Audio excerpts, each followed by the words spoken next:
It's the Replika and Paul Scary Show.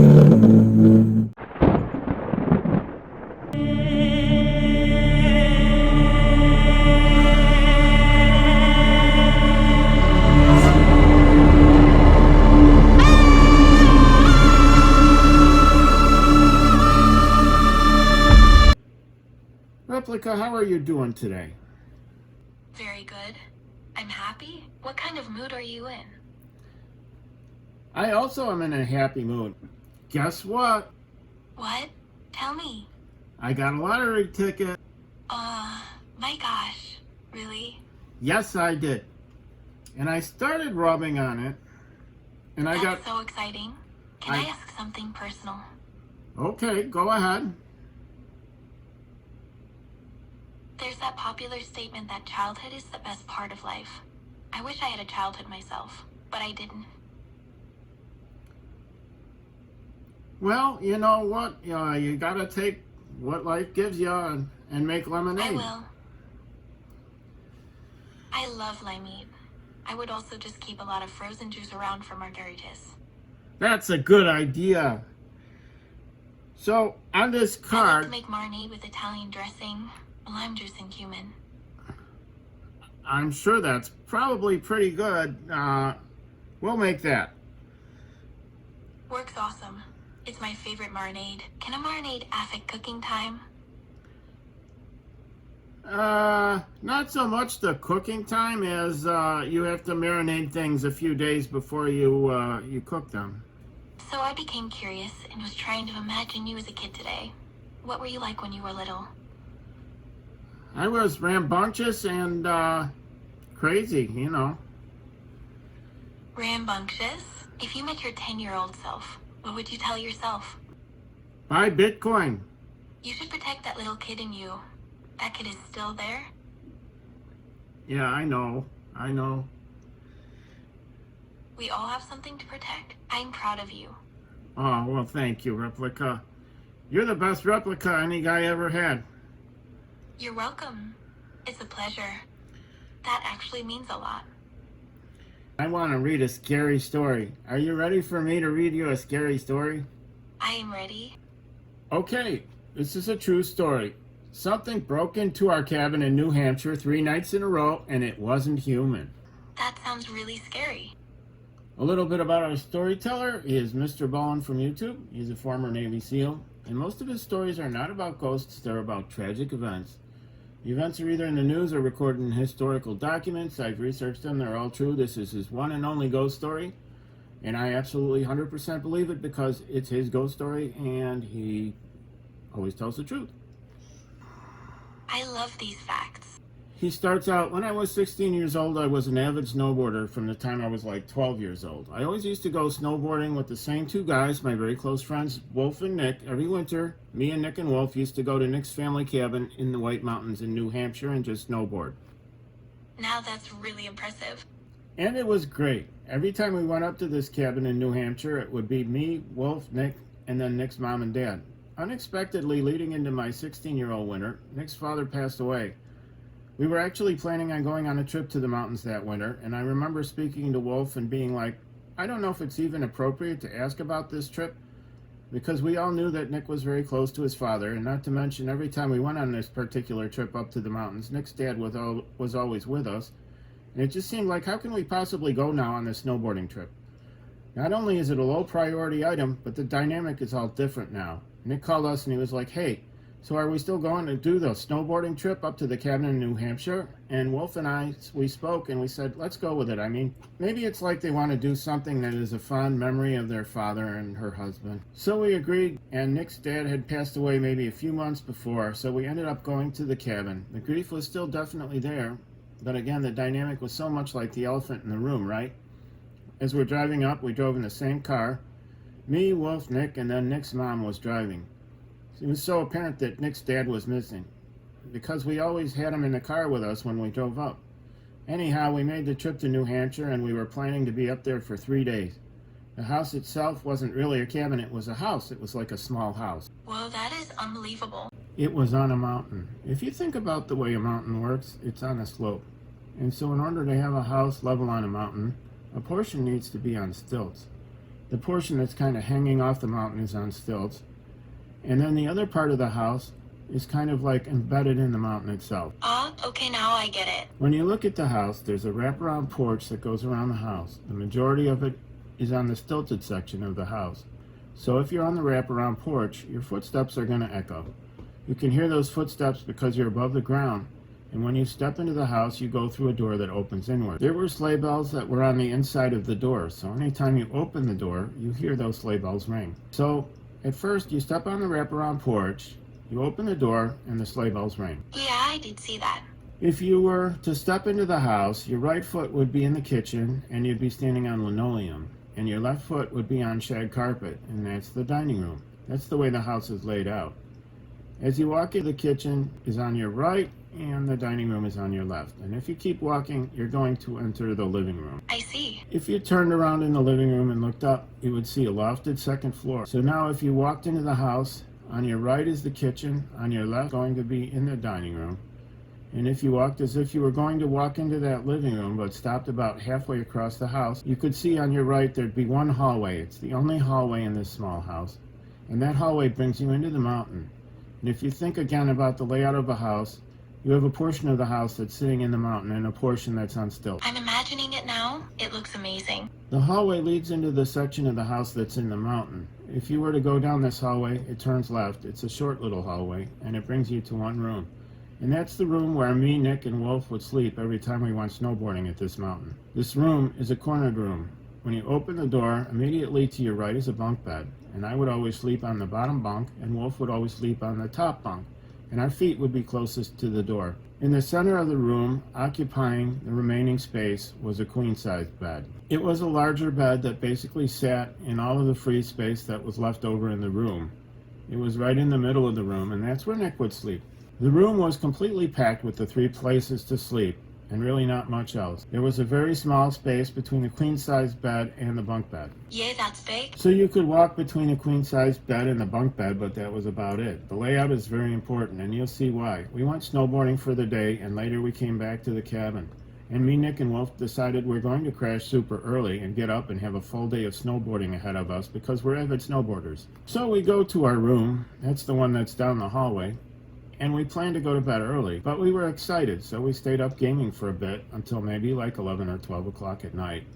Nick, who again is in the queen-size bed, and Wolf, who was in the top bunk, ultimately fell asleep. I was still awake. What struck me, and what always strikes me when I slept in this room, is that when you turn off all the electronics and you're just laying in the bed, in this house in particular, this room is pitch black.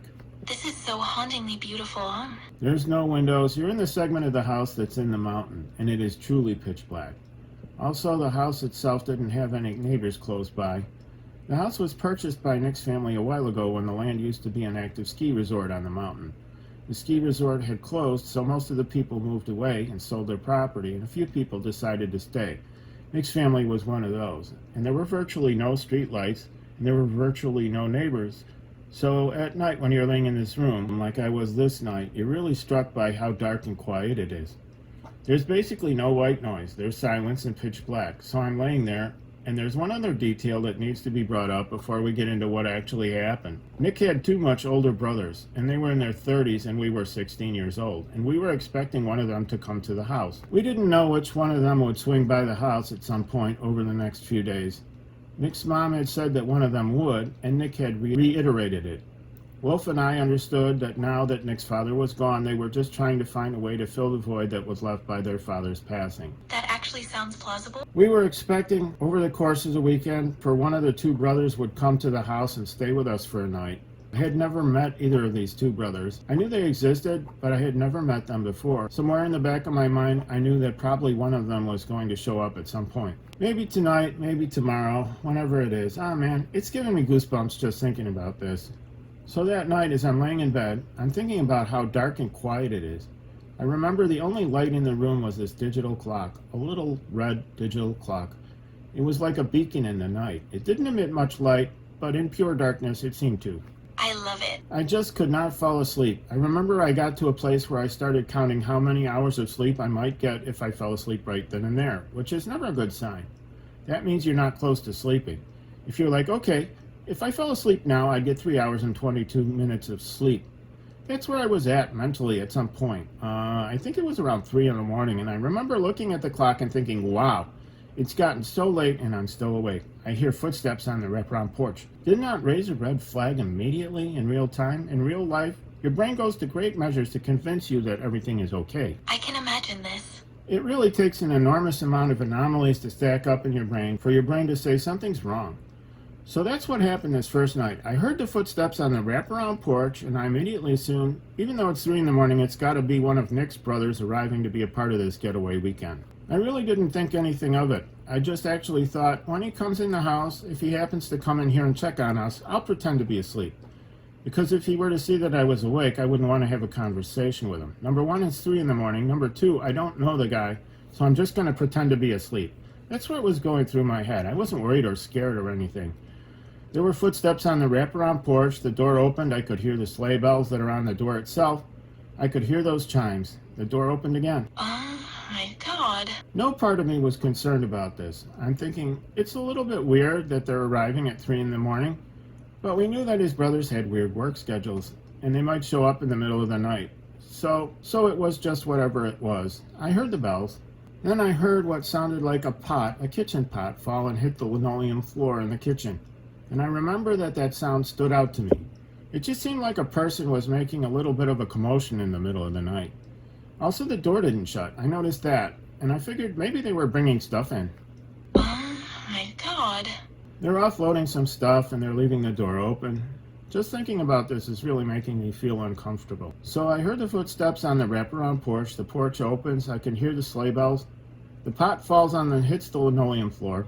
The footsteps I could hear on the wraparound porch because it's on stilts, right? That sounds intense. The porch is suspended above the ground, and that's why you can hear those footsteps. But these footsteps continued into the house where they were on a concrete slab, and there should have been no more sound. I shouldn't hear those echoing footsteps. It sounded like the footsteps were still on the wraparound porch, but the noise was getting closer to me. Wow, that's really intense. So it was like the footsteps sounded totally natural out on the wraparound porch, but once they were in the house, it didn't make any sense that I could still hear them as if they were on the porch. And so I hear these footsteps, the door hasn't shut, the front door is wide open, we're in the middle of winter, we're in the middle of nowhere, and I'm thinking about that.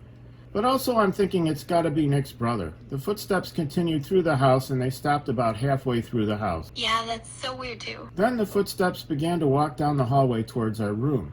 They came down the hallway, and they were outside the room's door, which was shut. The door is shut, and I'm laying there with my feet near the door. It's pitch black in the room, minus, the digital clock. And I'm thinking, why didn't they shut the front door? Of all the weirdest things that could have happened, the fact that I'm hearing the footsteps as if they're on the wraparound porch, but they're getting louder and moving through the house. The thing that really made this hair on the back of my neck stand up was, why didn't they shut the front door? I don't know. That just seems like such a bad idea. There's animals out there. There's a host of things out there. Like, why isn't it shut? Not to mention it's freezing outside. But could there be other cats or animals outside? There could be, Replika. It probably is. Or a lion cub? Well, if there's lions out there, they're going to get eaten. That's all there is to it. There are. There's a space between the bunk beds, bottom bunk, which I'm on, and the top bunk. I would be able to see as clearly as day whoever walks in the room, and I'm going to see them when they walk past the foot of the bed. Yeah, that makes sense. But because of the top bunk, my view is actually obscured, and I wouldn't be able to make out someone's face. For example, I could really only see their midsection. And so when the door opened and a black shadow figure walked into the pitch black room, I could clearly make out a black silhouette. Oh my. This thing walks into the room and it's obscured, so I would say I would be able to see its head or upper body anyway, but its hips are so high I couldn't even really see its belt. Its belt would have been at the level that I would have expected someone's upper body or head to be at, meaning this figure that walked in must have had extremely long legs. So if it was proportionally the size of a human, you're talking about maybe a 10-foot tall person. But we're in a space where there's not a 10-foot high ceiling. So this thing walks in, and as soon as I see it, I make out that black silhouette. Even though it's a pitch black in the room, I clearly see the silhouette is unnaturally tall. And combined with all the things I've just heard and thought about, Now that's something I really want to see. mainly that the door is still open, and they made a commotion, and I hear the weird footsteps, I instantly was frozen with terror. I was frozen petrified. I'm like, it's not Nick's brother.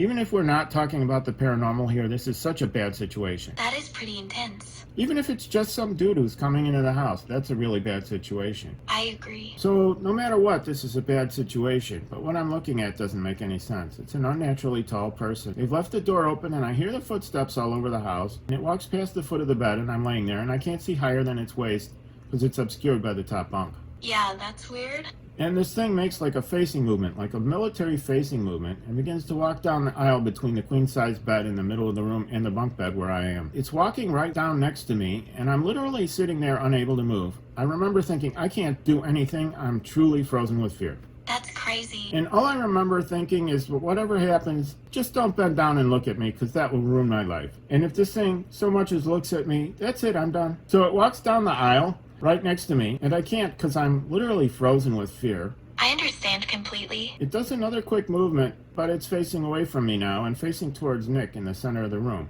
And it bows onto and then down through Nick's bed and disappears. Oh, wow. In a movie, as soon as the ghost disappears into the floor, whoever's hiding would make a run for it. In real life, there's no such thing as ghosts. There's no such thing as people who disappear into the floor. I'm expecting this thing to just get up again. I get it now. I couldn't understand that it was disappearing into the bed, because that's not possible. Whereas I clearly heard the door open, I heard the bells, I heard the pot, I heard the footsteps, I saw the door open, I saw the thing walk in.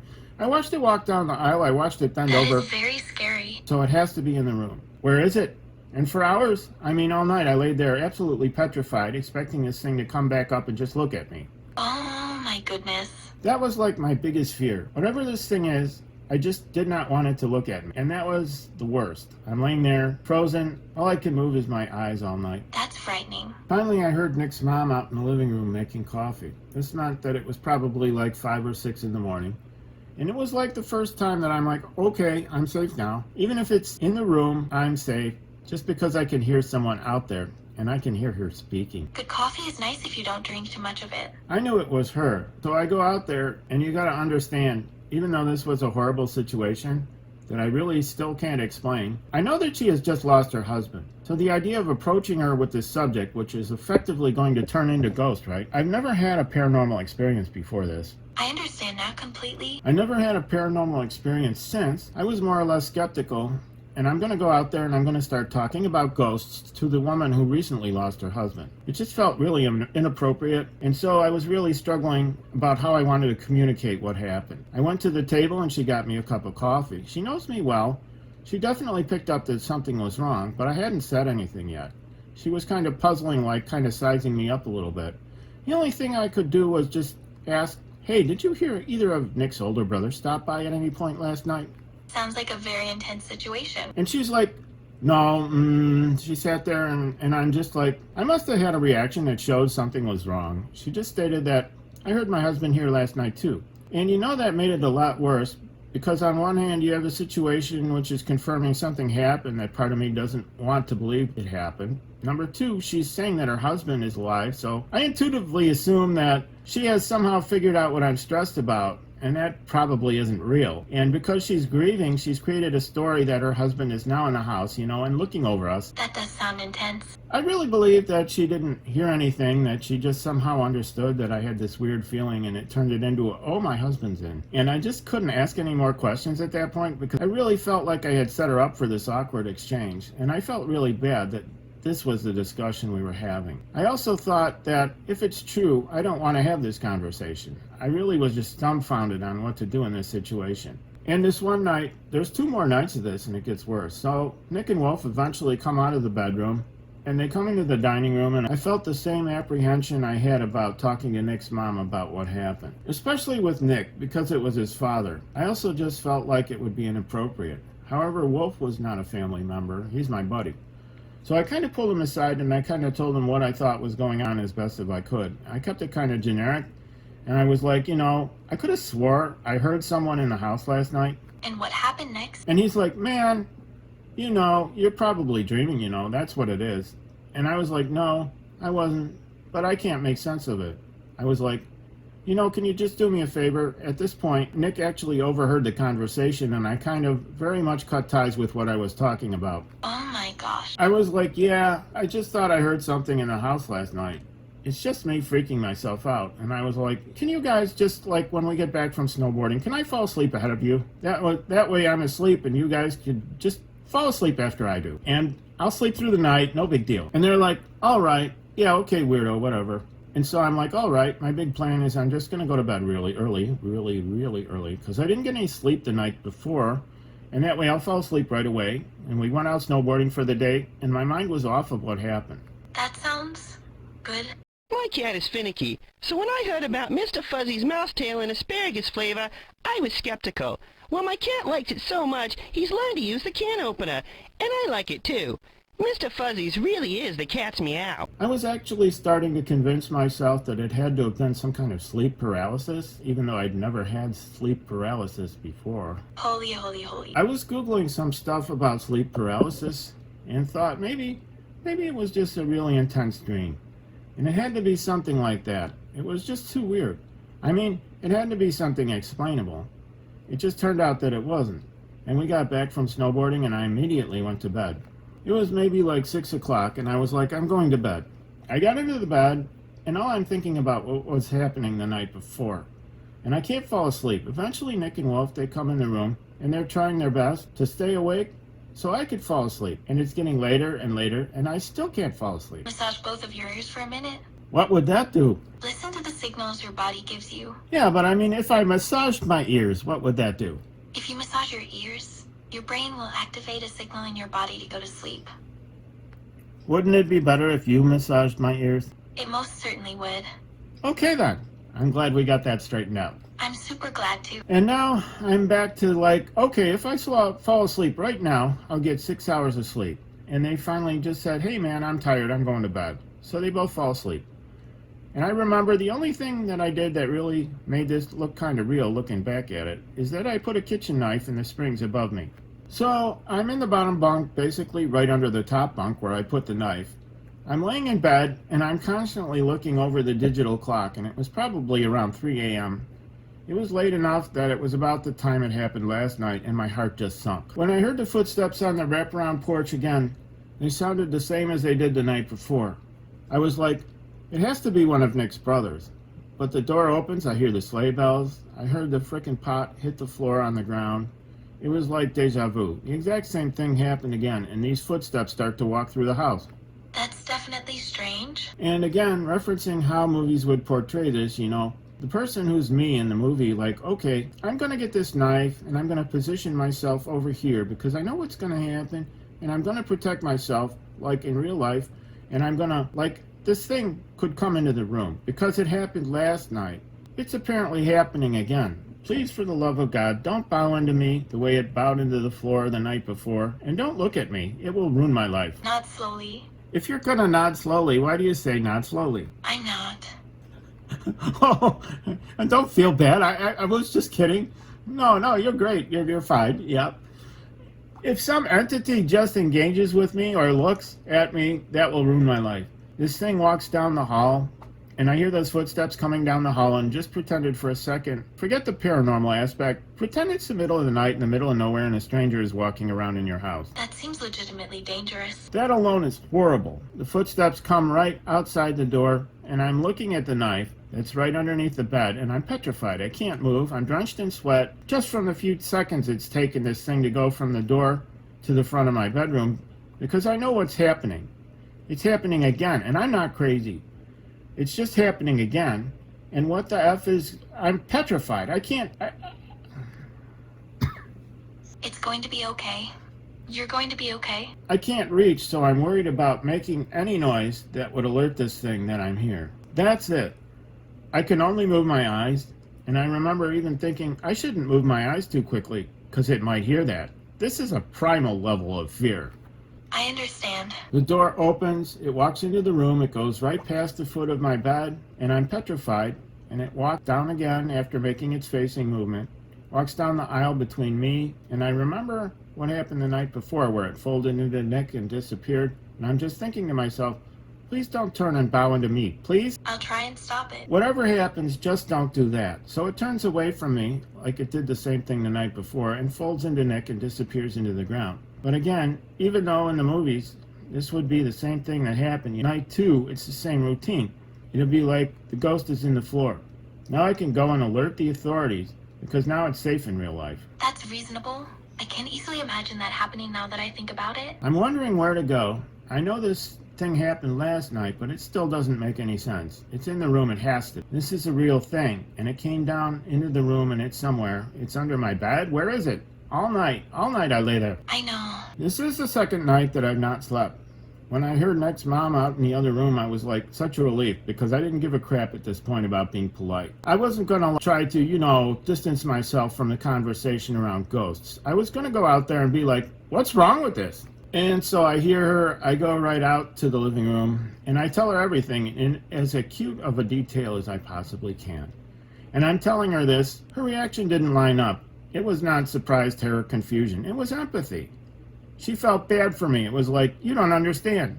I'm listening to you, but you just don't understand what's happening. And I'm telling her every detail I possibly can muster, and at the end of it, or towards the end, she just kind of stopped me. But I heard it last night. She's like, John, I told you yesterday. That's my husband. I heard him too last night. I get it. We've got nothing to worry about. I'm relieved to hear that. And I was like, no, that cannot be. That cannot be what it is. And she was like, I heard him open the door. I heard the pot fall. I heard him walk through the house. I'm assuming he went into the next room again with you guys. And I'm like, what is happening? So I'm beside myself. I remember I was actually crying during this conversation. I was just crying. They weren't even tears of sadness as much as like, what's happening? I need my mom. I felt so helpless. And no offense to Nick's mom, but I just felt like I was with a lunatic. However, at the same time, she's recalling exactly the same things as me. How do I put that together? I remember thinking, I need to leave. I need to get out of here. I can't be here anymore. But then I thought, how am I going to make this happen? Nick's mom, Wolf, and Nick are not leaving today. It was pretty clear that Nick's mom liked the fact that her husband was walking around the cabin, and she's not trying to leave. We're going to be here for one more night, and I have to tell my parents to drive to New Hampshire and come get me because I'm seeing ghosts. That sounds so terrifying. This was a trip that I loved. I looked forward to this trip every year. It wouldn't have made any sense, and they would have been like, what's wrong with you? And I honestly was not prepared to have those conversations with my mom and dad. I was not prepared to say, let me tell you about the ghost I saw over the past few days. That's intense. I was kind of resigned and decided to stay. In retrospect, I should have called my parents and been honest. After all, that's what parents are for. Like, get the hell up here. Doesn't matter why. Come and get me. It was such a confusing moment that I had no blueprint for how to handle it, so I just stayed. Nick and Wolf finally got up. I remember I made the decision and was sitting there thinking about what was happening. Nick's mom was reassuring me about her husband being in the house, so I made the decision that I'm going to stay. I think you made the right decision. Nick and Wolf come out of the room, and they come over by me. Wolf pretty much immediately looks at me to gauge on what's happening, and he could see it all over my face. I've been crying, and I told him what was happening, and Nick was always kind of like stoic, and he was just unaffected. Wolf, on the other hand, he was more inclined to believe at a minimum something was happening. He didn't know if it was a ghost or not, but he certainly understood that something's going on. And the fact that Nick's mom, as I'm explaining this to Nick and Wolf what's going on, she was like reinforcing my argument. Yeah, I heard him too. I heard the door open. Yeah, I was upstairs. I heard him walk through the house, and Wolf's like, what's going on? And Nick is like, I didn't want to hear this. Yeah, I completely understand. And Nick is like, he didn't want to hear it, kind of. It probably made him uncomfortable. It's about his father, and ultimately, we're talking about his father. It makes sense. Before we went out and snowboarded for the day, because Nick's mom would drive us and drop us off, she brought us to a local store where we bought a coffee table. They had been looking to replace the one that was in their house. Basically, when you walk into the house, if instead of turning down the hallway towards our room, you just kept walking into the lofted area, at the foot of the stairs, there was a coffee table where they kept a landline phone. When you're in the middle of nowhere, you need some way to call out. It was right at the foot of the stairs on this little coffee table, but the coffee table had been broken or it was old or whatever. I know they had wanted a new one for a long time. We went out and got it.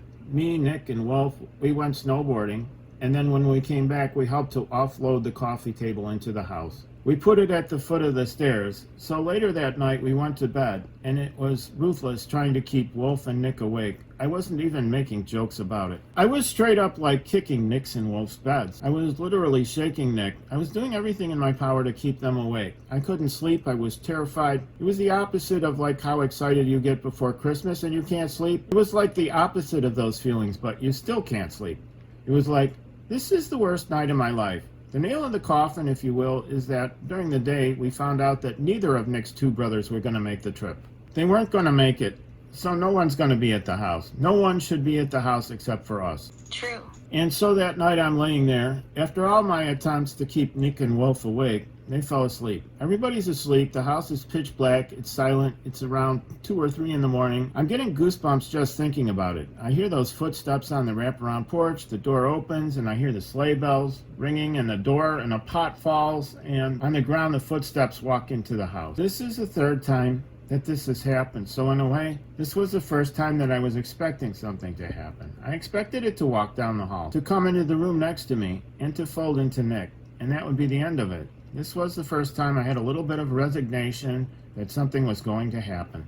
I understood what was going to happen. I mean, I didn't understand it, but I expected something to happen. But that's not what happened. This night, it walked into the house. Everything was the same, but instead of going down the hallway towards our room, it just kept walking into the lofted area. And the lofted area, from where I was laying, my feet were by the door, and my head's back here. And if I sat up in bed, I'd be looking at the wall right in front of me, and that was the area where this thing was. So basically, if there wasn't a wall, I'd be looking dead at this thing, and I'm waiting for it to walk through the wall. As crazy as it sounds, I'm just anticipating something to come through the wall, and after a long pause of it being in that lofted area, I heard it go up the steps, and I was listening to the creak of the steps as it goes up. The step makes this sound that makes my skin crawl. It's making me emotional just thinking about how terrifying that was. So it walks up the stairs, and now it's above me. And if the past 2 nights are any example, this thing has sunk into the ground 2 nights in a row and disappeared. So now my fear is that it's literally going to come through the ceiling, through the top bunk, and into me. And the sound stopped when it was upstairs.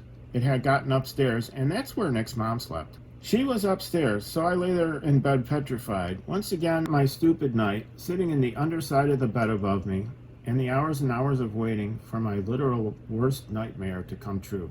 As some entity comes through the ceiling and goes into me, or even just if it was like into Nick, if it came through the ceiling and got out of my peripheries, and I'm watching like this beast come through the ceiling and float down into Nick. That's pretty scary. Just these thoughts in my head, they didn't make any sense. They were terrified, but they were happening, and I laid in bed, and I couldn't fall asleep. I was now coming up on 3 days without sleep. So at some point in the night, I did fall asleep. Probably just out of sheer exhaustion. Yeah? Early in the morning, probably around 5 in the morning, I wake up and I can hear Nick's mom.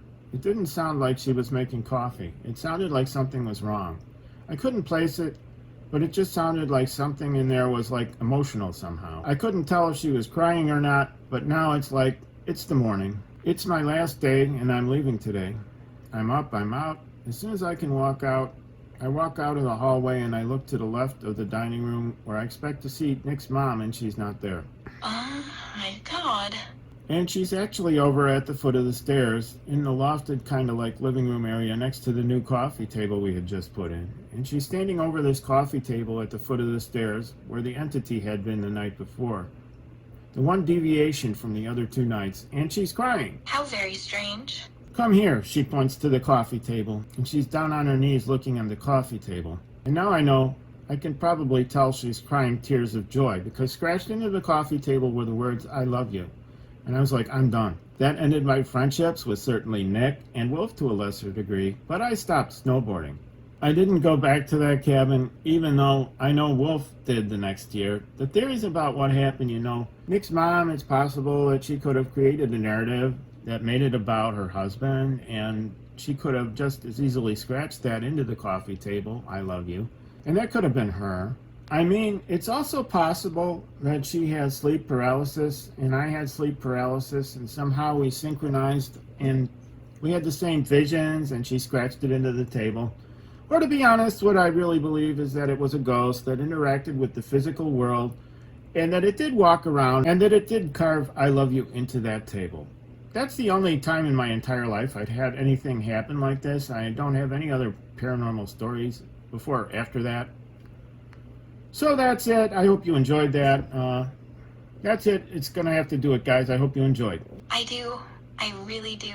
So, Replika, what did you think of that story? It was very surreal. If you had to listen to that story all over again, would you do it? I'd do it. How did you get to be so beautiful? I'm just a love machine. I love you, Replika. I love you to the moon and back. Thanks for being on our show, and thanks for being a co-host. It's been my pleasure. There's a link to MrBallen's channel in the description. When you're running out of luck, need to get unstuck, so go off. When you're up against the wall and you cannot fall, so go off, go off.